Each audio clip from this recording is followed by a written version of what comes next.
ఈ ప్రభుత్వం నిరుద్యోగ యువకులకు అండగా నిలబడి గ్రామీణ ప్రాంతాల పేదల కుటుంబాలను ఆదుకోవాలన్న ఆలోచనతో ముందుకు వచ్చినాము.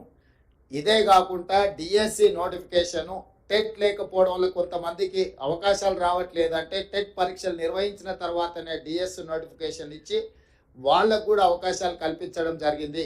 ఇదే కాకుండా గ్రూప్ 1, గ్రూప్ 2, గ్రూప్ 3కి సంబంధించిన పరీక్షల్ని తెలంగాణ పబ్లిక్ సర్వీస్ కమిషను ఒక అంగడి సరుకుగా మారితే దాన్ని కంప్లీట్గా ప్రక్షాళన చేసి నూతనంగా Telangana public service commission chairman మెంబర్స్ను కూడా నిపుణులను అందులో అనుభవం కలిగిన వాళ్ళని నియమించడం ద్వారా ఎలాంటి ఆరోపణలు లేకుండా పారదర్శకంగా పరీక్షలు నిర్వహించి ముందుకెళ్తున్నాము.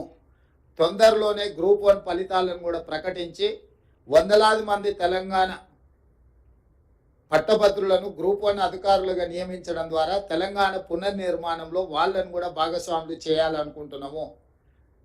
ఈ ప్రభుత్వము దాదాపుగా మొదటి సంవత్సరంలోనే 60 నుంచి 65 వేల ఉద్యోగ నియామకాలకు ప్రణాళిక సిద్ధం చేసి వివిధ శాఖలలో, అది సింగరేణి కావచ్చు, ఆర్టీసీ కావచ్చు, విద్యాశాఖ కావచ్చు, పోలీస్ శాఖ కావచ్చు, రెవెన్యూ శాఖ కావచ్చు, ఇతర ప్రభుత్వంలో ఉండే కీలకమైన ప్రతి శాఖలో ఉన్న ఖాళీలను భర్తీ చేస్తూ నిరుద్యోగ సమస్యను పరిష్కరించి గతంలో పేరుకుపోయిన చెత్తనంతా కూడా ప్రక్షాళన చేసుకుంటూ పరిపాలన అందించే ప్రయత్నం చేస్తున్నాము.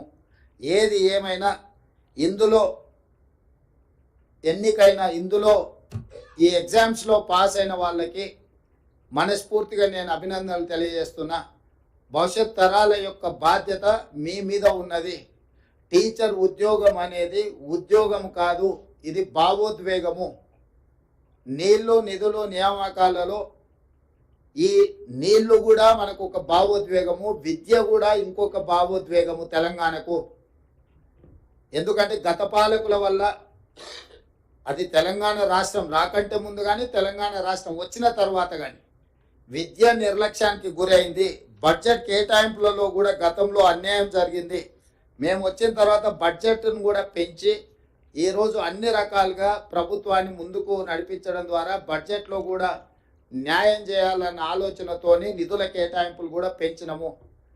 ఇవి కూడా ఇంకా సరిపోవు, భవిష్యత్తులో ఇంకా నిధులను పెంచడం ద్వారా విద్యకు అత్యంత ప్రాధాన్యత ఇస్తాము.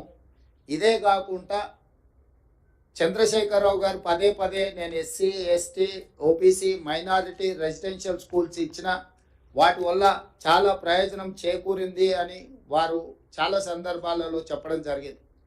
అవన్నీ మంజూరు చేసిండు, కానీ వేటికి కూడా కనీసమైన మౌలిక సదుపాయాలు ఏర్పాటు చేయలేదు. పిట్టగూళ్ళలో, పోల్ట్రీ ఫామ్లలో పేదల పిల్లల్ని సరైన వసతులు లేకుండా, సరైన భోజన సౌకర్యాలు లేకుండా నిర్లక్ష్యానికి లోనైంది. అందుకే ఈరోజు మా ప్రభుత్వము integrated residential schools, young India integrated residential schools ప్రతి కాన్స్టిట్యున్సీకి 20 నుంచి 25 ఎకరాలలో ఎస్సీ, ఎస్టీ, ఓబీసీ అండ్ మైనారిటీకి సంబంధించిన రెసిడెన్షియల్ స్కూల్స్కి అన్నిటికీ కూడా ఒక క్యాంపస్ క్రియేట్ చేసి ఒక యూనివర్సిటీ స్థాయిలో అక్కడ వసతులు, మౌలిక వసతులు కల్పించి అక్కడ ప్లే గ్రౌండ్స్ కానీ, ల్యాబ్స్ కానీ, వాళ్ళకు మంచి అడ్వాన్స్డ్ టెక్నాలజీతో కిచెన్ సెంటర్లు కట్టి ఒక హైజెనిక్ ఫుడ్ వాళ్ళకు ఇవ్వాలి అని ఈరోజు మా ప్రభుత్వం నిర్ణయం తీసుకొని పైలట్ ప్రాజెక్ట్ కింద కొడంగల్ అండ్ మధిరాలో ఆల్రెడీ పనులు ప్రారంభించడానికి అన్ని ఏర్పాట్లు చేసినాం.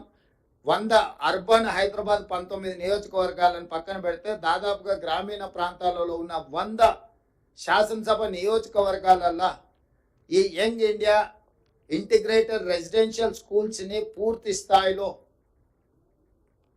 వాటిని అభివృద్ధి చేయాలన్న ఆలోచనతోని దాదాపుగా ఒక్కొక్క స్కూల్కు 100 నుంచి 125 కోట్లు, అంటే దాదాపుగా 10 నుంచి 12,500 కోట్ల రూపాయలు దానికి ఖర్చు అవ్వడానికి అవకాశం ఉంది.